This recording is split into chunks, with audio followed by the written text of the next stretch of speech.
Some things just go together.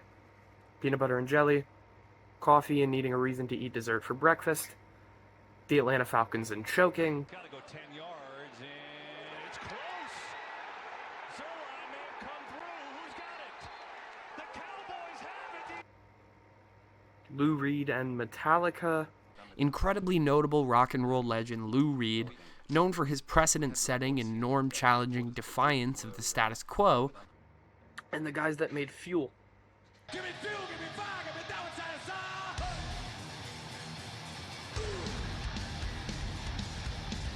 I joke, but like the overwhelming majority of children born when I was, Metallica exposure from early youth was far more common than Lou Reed exposure. I probably would have thought that Lou Reed stunk until I hit my teens, and I loved Metallica. I still do, man. I grew up with Ride the Lightning and Master of Puppets on my iPod, came to love Kill 'Em All and Death Magnetic all on my own. What I'm saying is, I, like most people I presume, knew a lot more about Metallica than Lou Reed when LULU dropped. 1, 2, 3.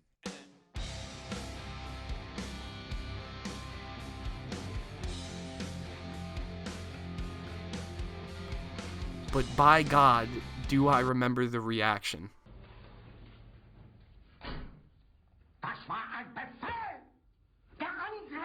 LULU was released right as my eyes started to widen to the grander world around me, in all facets, including musically.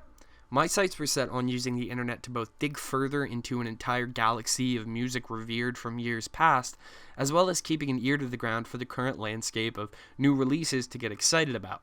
LULU was perhaps one of my first experiences seeing an album get totally torn apart, and definitely one of the first times I've seen an album called difficult. That's a great metaphor for, wait, not this album, this double album. By now you already know that, but I feel the need to reiterate that to you because this is something that didn't need just one record, it needed 2 fucking records, 88 minutes. Couldn't they have cut 8 minutes and just put it on one? That way my suffering would have been just a little bit smaller? No! It's almost like the band hates me.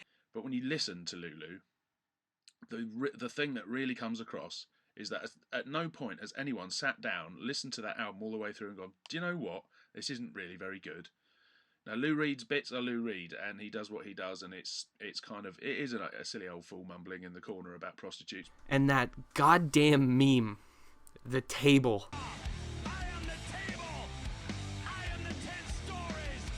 I am the table. I am the table. Every other meme I saw was James Hetfield's fucking face superimposed on that table. I thought it was funny at first, and like a lot of weird firsts that Lulu has seemingly brought me, it was one of the first times I learned that memes can die. Join me as we dive a little bit deeper into this album that was so mercilessly dissected upon release that it was always bound to become a cult classic. Does it blow chunks? Is it secretly a masterpiece? Was David Bowie simply continuing to fuck with all of us when he stated, and this is a real quote, that LULU was Lou Reed's finest work? All, or perhaps none, of these questions will now be answered.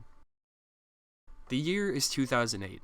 Metallica is capping off this decade by righting their wrongs in the minds of their diehards with the album Death Magnetic.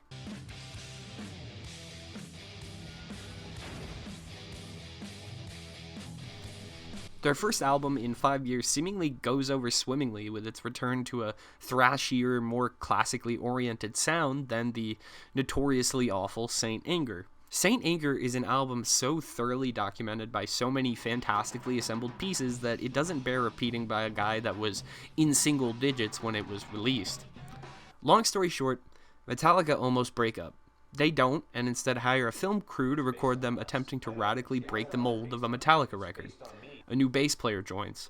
Lars turns his snare off a lot, like the whole record. Dave Mustaine is generally unhappy, to say the least. And it was okay going from nothing to everything to nothing, but then having someone stand on the back of my head and keep me underwater made it even harder for me. The album is not really that good. Part of my subconscious always remembers the Hetfield screams in the midst of frantic, and my brain expresses some pleasure. It's different, wildly so, and for a brief moment in my memory, it works. But then when I go to listen to it, it gets so unbelievably messy that it begins to go from a kind of flattering failure to good old-fashioned regular failure. And it was a colossal failure in nearly every single sense of the word. That being said, you will not struggle to find people defending it. Its defenders justify its strikingly stripped-down approach and laud its idiosyncrasies today, although that was far from the consensus at the time.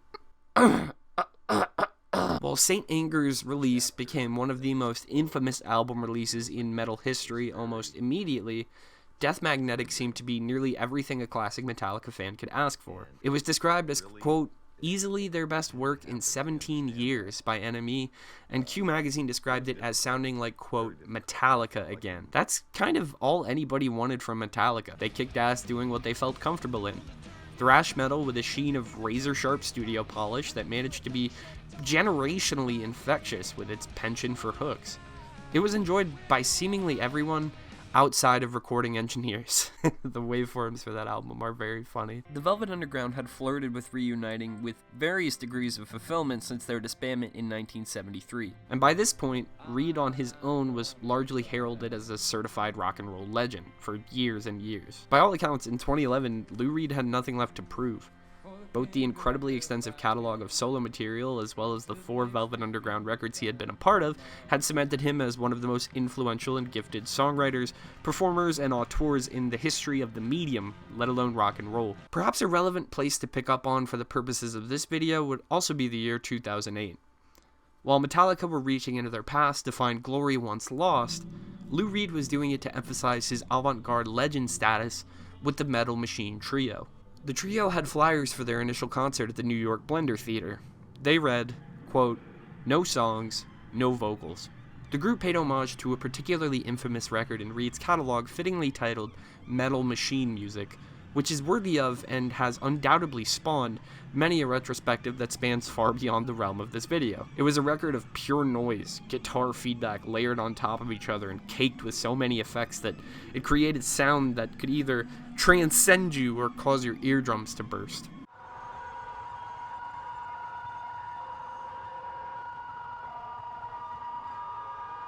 Q Magazine, who 33 years later would praise Metallica for sounding like themselves again, placed Metal Machine Music on a list of the 50 worst records ever made. The Wire, conversely, claimed that this was the highest recommendation that could ever possibly be needed. If you're a certain breed of music hipster, you've heard music like this before. In the 21st century, noise music has become synonymous with this sound. The guitar-oriented squeals of high-pitched reverb has, in the last 50 years, morphed into an industrial bludgeoning, and there's so many people that line themselves up to be bludgeoned. But the sounds of contemporary industrial still find root in this record. What I mean to say is, Metal Machine Music is downright prophetic as it stands today. Certainly not prophetic to the stylings of the latest bubblegum sweethearts, but to a certain inalienable chunk of the music world, it's the founding text. But yeah, everyone hated it at the time.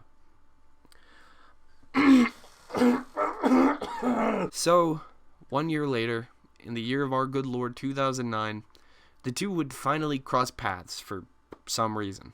At the concert celebrating the 25th anniversary of the Rock and Roll Hall of Fame, Metallica and Lou Reed shared the stage to perform Sweet Jane off the Velvet Underground's album Loaded, and White Light, White Heat off the album of the same name. Metallica were the ones headlining this portion of the concert, as they were the one being inducted in 2009. Reed wouldn't be inducted as a solo artist until 5 years later, and the Velvet Underground were inducted in 1996. Reading the track list for Metallica's performances is straight up eye-popping. You've got the standard Metallica fare, Enter Sandman, Had to Happen. They got One in there, which is awesome, that song rips. And also have a Bob Seger cover. But that one kind of makes sense, growly vocaled men, some similar song themes, doesn't really shock me. But like Ray fucking Davies? All day and all of the night?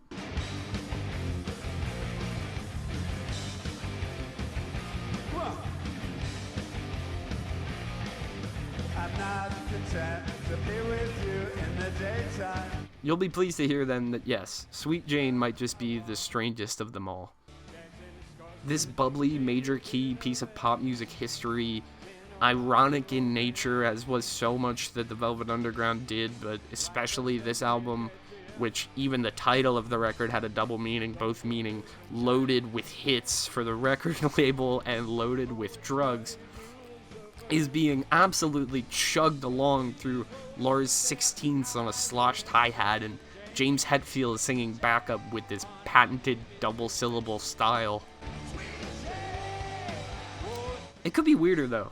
It could actually be somewhat easy at points to see how the chugging power riffs of a Metallica rhythm guitar could be kind of flattering to Reed's vocal style, perhaps with something a little less, peppy 4/4 melodic backing. Perhaps Reed thought so too.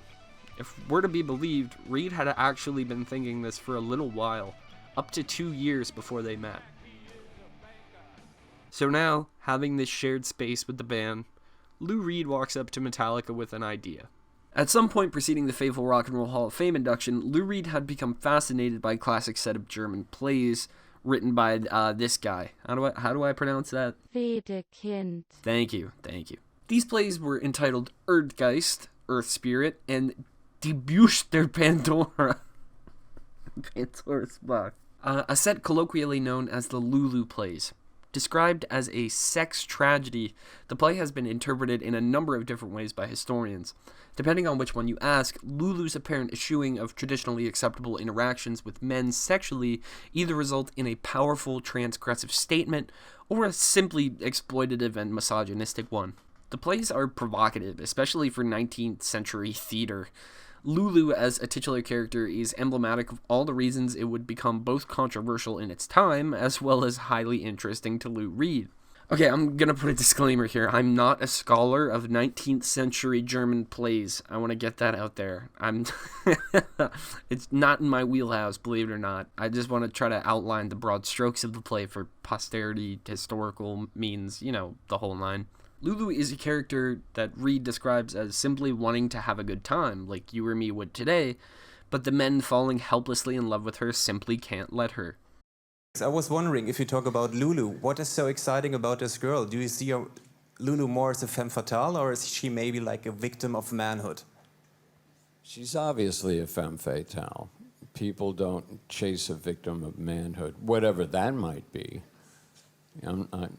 I can't figure that one. I think I'll leave that one alone. It says in one of the songs, is that a drum roll? I have to pee.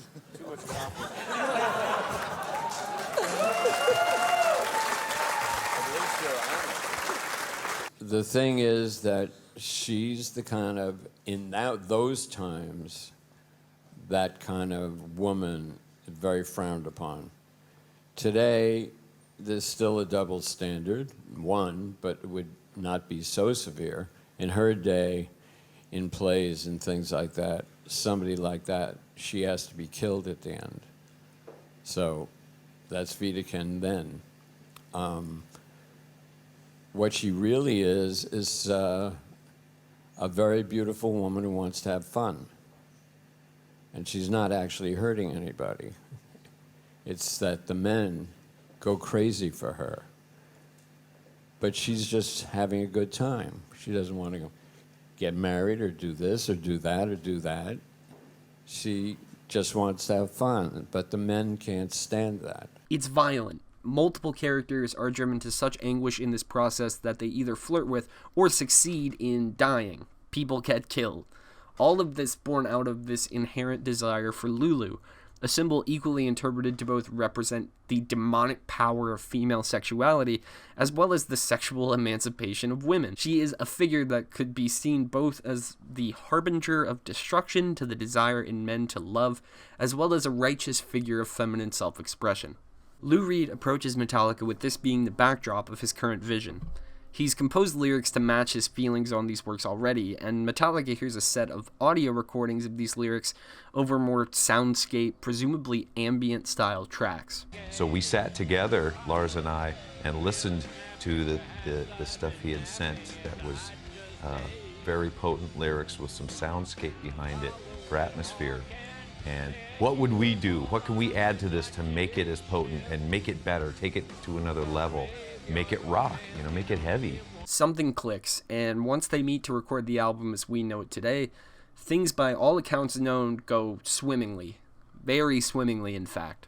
2/3 of the record was done the first 4 days. Lou and Hal showed up on a Monday, and they were just going to check out the studio and see what the vibe was and figure out how we would set the whole thing up. Within 1 hour, we were out on the floor playing in a circle, and by Thursday afternoon, we'd done 2/3 of the record. One thing I've noticed in researching some of the actual opinions of the band around this time is just how excited they are. At first, especially with such a seemingly obtuse idea for a record, I was partly convinced that I was going to be witnessing what would amount to rockstar damage control. You know the type. An album gets bashed and it's, oh, everybody just doesn't get it, man. We really love it. It's for us, and the true fans and all that jazz. And to a degree, it does seem like perhaps maybe parts of their documented reaction could be interpreted as a bit transparent and forced. However, it is by far not the most prevalent reaction that I interpreted on the whole. By all accounts, Metallica and Lou Reed are overwhelmingly excited about this project. It just felt so natural and so effortless, and contrary to what a lot of people are sort of saying around, this is such an odd collaboration. To us, it just felt completely, I couldn't think of anybody more, obvious for us to collaborate with. Lou Reed seems genuinely thrilled to be doing it. It's hard to overstate just how much he seems to enjoy what he's done here. If we go back to For me, it was if someone gave me a Ferrari or a Porsche to go play with. But and that's exactly what they are, and it's what they were. And the minute they turn on the Metallica button, there it is right in front of you. It's really tight form of power that's astonishing, and I get I levitate the minute they start doing that. Lars looks like he's in love half the time he's looking at him, which is perhaps saying something to the ferocity of this relationship, either perceived or otherwise, especially when contrasted with the notable event during recording where Ulrich claims he was challenged to a fistfight by Lou Reed. Take that one with a grain of salt, however. Metallica seems to view this streamlined approach as more favorable this time around. It's another way in which Metallica can change the way in which they do business, like a scientist changing a variable. Reed states that everything was, quote, cut live, us staring at each other, playing. Some tracks are heard first by David Frick of Rolling Stone magazine before release, the tracks Pumping Blood and Mistress Dread. He describes them as, quote, a raging union of Reed's 1973 noir classic Berlin and Metallica's 86 crusher Master of Puppets. Jesus, what a comparison. Everything seems geared up for a record that is truly going to turn some heads. And once released on Halloween 2011, it sure does. A lot of those heads end up getting turned straight down and then folded directly into their corresponding body's hands. Consequence of Sound, written by Jeremy D. Larson. Rating, F. Lou Reed and Metallica's LULU is a complete failure on every tangible and intangible level of its existence. From conception to collaboration, production to execution, album art to lyrics, music to almost every part of the album-making process, including the nefarious masked villain who inceptioned these... Fuck, oh my god, this is brutal. Including the nefarious masked villain who inceptioned this idea into Reed's hapless cerebral cortex while he slept, it's a failure. Pitchfork, written by Stuart Berman. Rating, 1.0 out of 10. Unfortunately, these small surprises can't save LULU from the much larger issue that lies directly at its core. For most of the record, Lou Reed and Metallica barely sound like they're on the same planet, let alone in the same room. The album works neither as powerful rock music nor as an impressionistic soundtrack to a spoken narrative. I never knew how to say this. The Quietus? The Quietus, that's what I'm gonna go with. Written by Julian Marzalek. Lou Reed is probably having a good laugh right now about it all, while Metallica have a very deep hole to crawl out of. Referring to this hideous mess, Lou has been quoted as saying, "This is the best thing I ever did." Don't believe him. Not only is LULU the worst thing any of the players have been involved in, it's quite possibly a candidate for one of the worst albums ever made.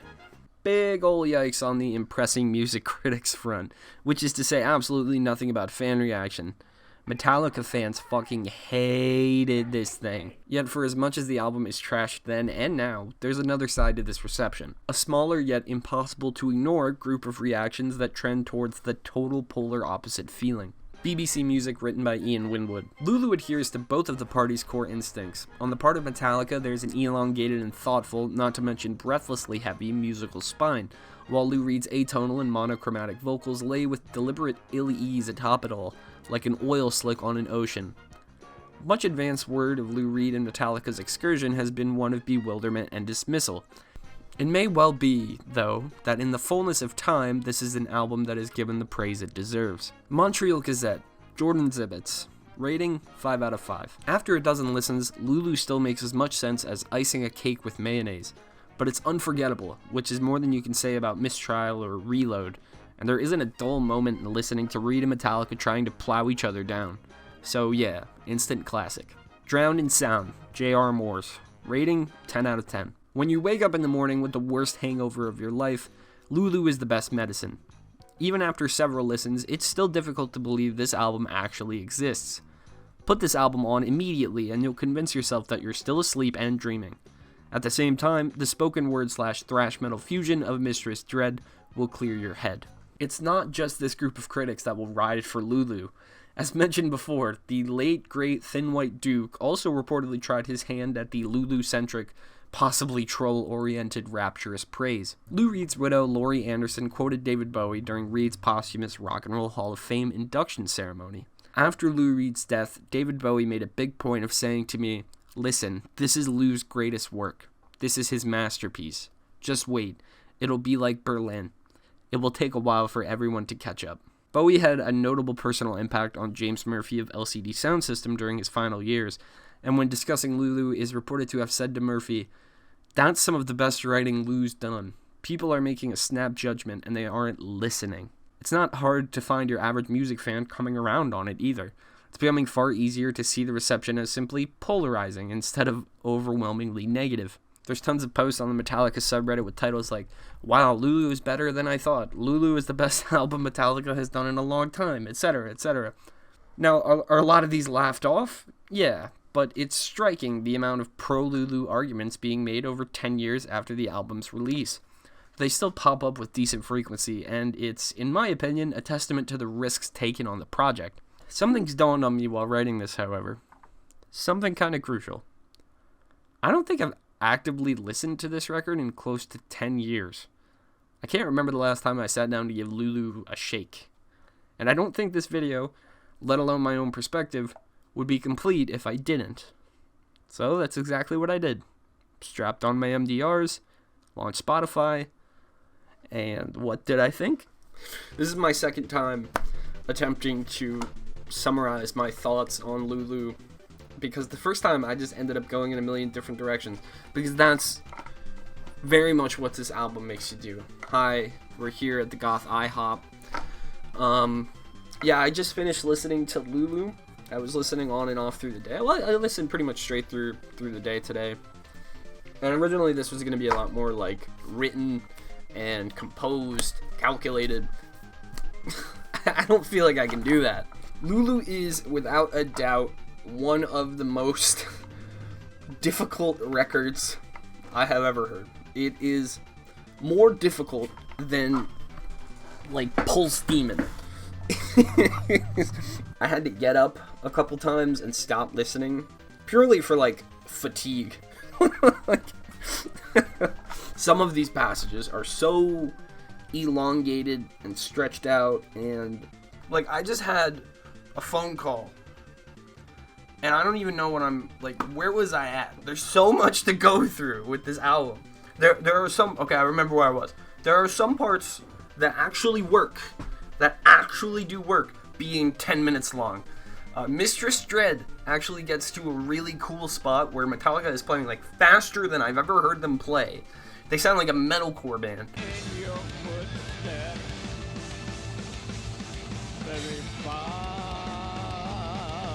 And it's working. The droning Lou Reed vocals, just this one after another. It works. but it usually doesn't. Mistress Dread, I believe, is the third track in a 3-song stretch that I actually think works pretty damn well. A large part of why I enjoy these 3 tracks is because Reed sounds in place. The 3 tracks are the absolute closest this album gets to filling a promise that it makes conceptually. God, I still see those fucking table memes under the view. And if I ever catch you making a joke again that says this is the blank of all time, I'm gonna kick you in the head. I'm tired of it. Oh, God. That is a joke of all time. This is definitely one of the jokes of all time. Let the meme die. But no, the view is... I've kind of always liked that song. It's a good song. It's a good song. It's just those specific power chords that Metallica are hitting on that song serve Reed's despair very well. It's one rare moment where, like it does on like 60 to 70% of this record, it doesn't feel like shoving a square peg into a round hole.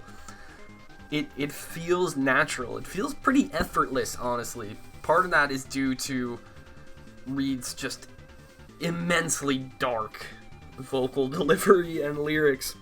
This album is dark, riddled with despair, just vulgar as all hell. Like, it is far more jarring, the vulgarity in this record, than it would be on another metal record, other pieces of media in general, because it's so unexpected. You're just listening to Lou Reed ramble and talk, and then he hits you with some of the grossest shit. Not just gross, like gross is a bad word for it. Some of the most graphic shit. And it just fucking makes you jump. Every time that this album feels like it's gonna drone on too long with an idea that doesn't work, Lou Reed says something about a dog or or I have to censor those. And it just makes you go like, what the fuck? I think ultimately the notion of trying to describe this as like a Reed troll job, like a Lou Reed troll job, that one review that's like, he's laughing about it. No, I don't think he was laughing about this at all. He sounds dead fucking serious. It truly does sound like he's taking like a visceral joy in the work that he's doing. Not because he thinks he's playing a trick. Not because this is just like an on-face, shallow, like, hey, I'm gonna fuck with people type of album. It sounds... If you don't write these words unless you are sold to the concept of doing this, and for a deeper reason than just people's reaction. Reed is a conductor. he really just dictates the entire mood of this record, which is leading into what the main sort of point of the album is. I don't think albums can really have like taking one main takeaway away from an album is usually impossible unless it's bad and simple and not well thought out. And you could say all of those things about Lulu. I don't. I would rather say it is a conscious effort from all parties involved to throw these two otherworldly, like, completely polar opposite styles into a blender and consistently just keep slurping whatever comes out of that blender, throwing in some different ingredients for each song, and hoping that one of them tastes fantastic. And I gotta tell you, sometimes it works. I really, like I said, I like that pummeling Mistress Dread. There's a moment in the middle of Pumping Blood where I'm like, God damn it, this is good. The stream, the trickle, the tributary of my heart, as I pump more blood and it seeps through my skin. Will you adore the river? I like The View as a song I like Junior Dad. Everybody likes Junior Dad, but Junior Dad is pretty simple. I think there's good moments on Dragon. And pretty much every other song I didn't name was very difficult to listen to. Even the songs that I like are very difficult to listen to. It's exhausting. It's an exhausting record. And some people like their music that way. I like a lot of music that's like that. And I feel like ultimately I like more of this than I dislike it. What does that say about me? I don't know. But a lot of people like this record, and it's challenging and it's difficult and all of this, and some people might even call it rewarding. I would say that if you do not have any strong feelings towards either of these artists, you could best be suited to find rewards somewhere else. If you're interested, if you're at all curious about this record, you've probably already heard it, but if you haven't already heard it, then it's worth a shot. It's one big fucking experiment, and not in the traditional, rock band type of way where they, go on, change something. Oh, let's bring a DJ in. Oh, let's drive out to here and record the whole record out here, and then continue to make a record that they would have normally otherwise as a band. This record is an experiment that is so left field. It is so different. It is like Lou Reed's whole goal was to take Metallica into his hands and warp them into something else. And on a couple tracks it works. And on a couple tracks it doesn't work.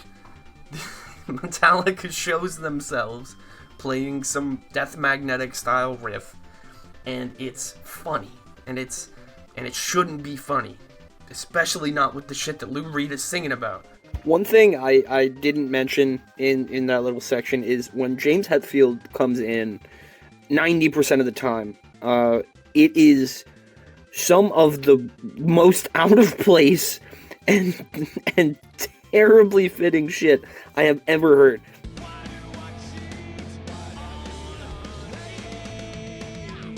"90% of the time James Hetfield comes in for a vocal line on this. He is so right there in the mix doing James Hetfield stuff, and it just completely boggles the mind to think that somebody was like, yeah, this fits. I mean that's the whole kind of theme of the album, is nothing fits.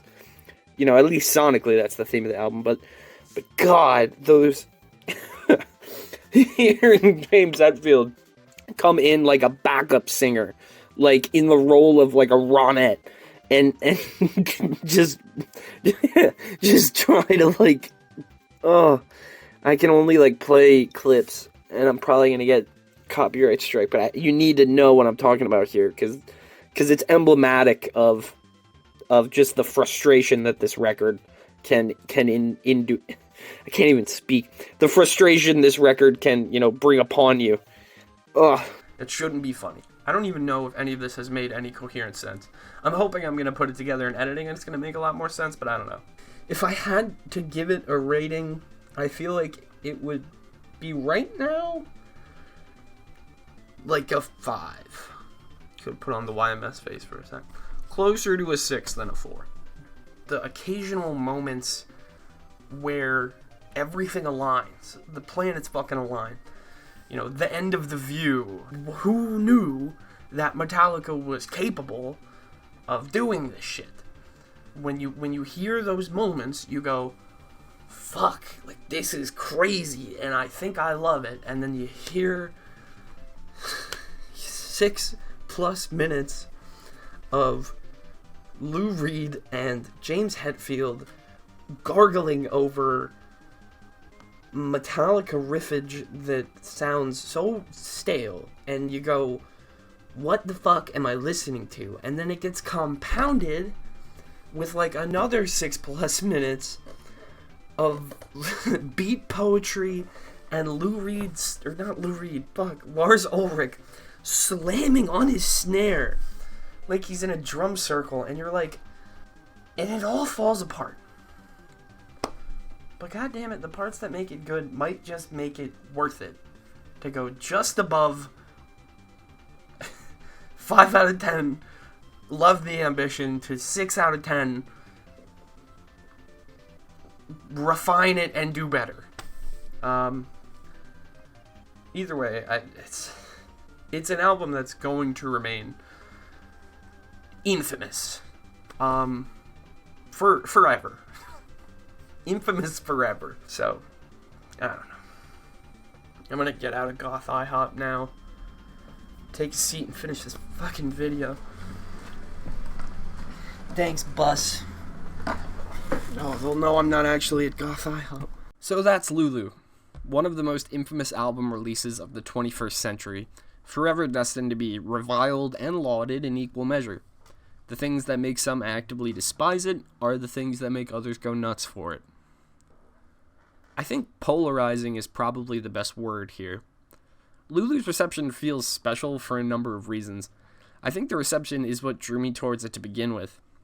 It feels like such a uniquely internet age album, which I can't believe to be anything else but a product of circumstance. The way in which it was released, the way in which albums are released now, what with their immediacy and ability to be consumed just instantly, would always guarantee that an album like this would provoke some of the sharpest reactions of any album ever released. Everything about it is an enigma, only to be undertaken by artists that were truly excited to be experimenting with their very ethos. For that, I think LULU should always be respected. You can say anything about it that you want, but you can't deny that its subversive nature has made it incredibly notable. You can think LULU sucks, but you can't think that LULU wasn't, in and of itself, a moment, because it definitely was.